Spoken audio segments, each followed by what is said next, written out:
Lula ganhou as eleições ao obter ampla maioria no segmento de menor renda, abaixo dos 2 salários mínimos. Essa maioria melhor se expressou no Nordeste, onde o candidato petista alcançou quase 70% dos votos. Nas demais regiões do país, venceu Bolsonaro, que também logrou a dianteira nas faixas de renda entre 2 e 10 salários mínimos, o que provavelmente lhe permitiu vencer nos estados mais desenvolvidos economicamente, localizados nas regiões Sul e Sudeste, à exceção de Minas Gerais. Minas Gerais foi o único estado no Sul e no Sudeste no qual Lula venceu. Por que o PT e Lula perderam maioria entre os trabalhadores de renda média? Exatamente o extrato social no qual nasceu há mais de 40 anos. Como explicar o deslocamento dessas camadas para a direita e para o neofascismo? A primeira a responder é Juliane Furno. Boa noite a todos e todas, boa noite Breno, Ana, Serginho, todos que nos acompanham. Confesso que é o primeiro programa que estou um pouco mais aliviada, embora o alívio deve ser curto, porque os desafios já estão começando, mas devem se aprofundar tão logo ocorra a transição e principalmente pós a posse.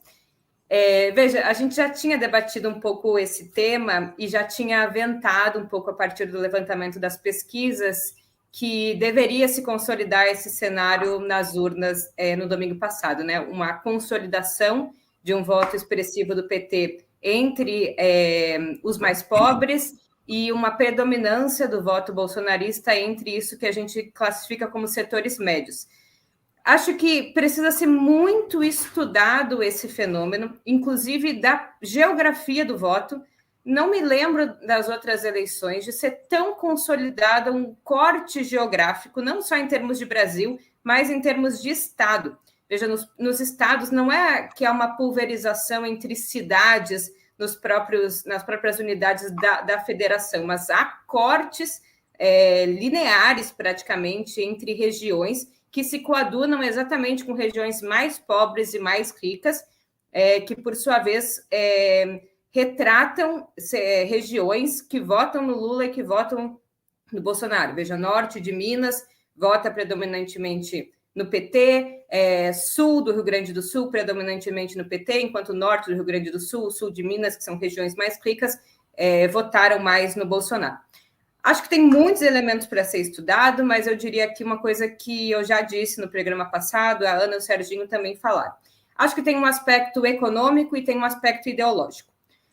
O econômico é que, inclusive, o programa do PT, hoje, quando a gente pensa PT, né, programa do PT, vem muito à mente políticas de transferência de renda, Bolsa Família, programas de acesso à universidade pela classe trabalhadora, redução das desigualdades, combate à fome. Veja, são políticas que têm muita relação com setores mais empobrecidos da sociedade, salário mínimo, e muito pouco vem na nossa mente, do ponto de vista mais econômico, pautas e políticas públicas que se relacionem a estes setores médios.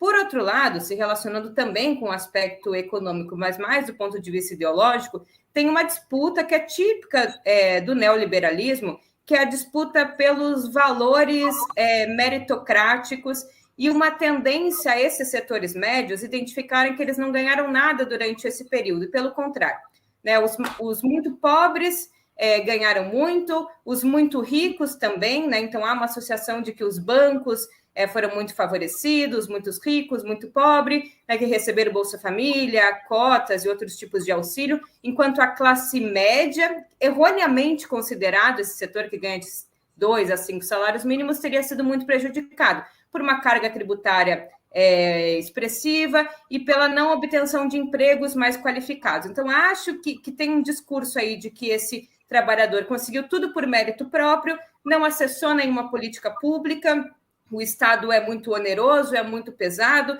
né, e que todas as suas conquistas foram fruto do seu próprio mérito e que o Estado, por outro lado, pesa com a mão, né, uma mão de ferro. Então, há esse aspecto econômico e há um aspecto ideológico que é facilmente capitalizado por um discurso de menos Estado, menos política pública, mais segurança privada, possibilidade de andar armado, né, de se proteger da bandidagem, que eu acho que pega muito para explicar por que esse setor foi majoritariamente ganho pelo bolsonarismo.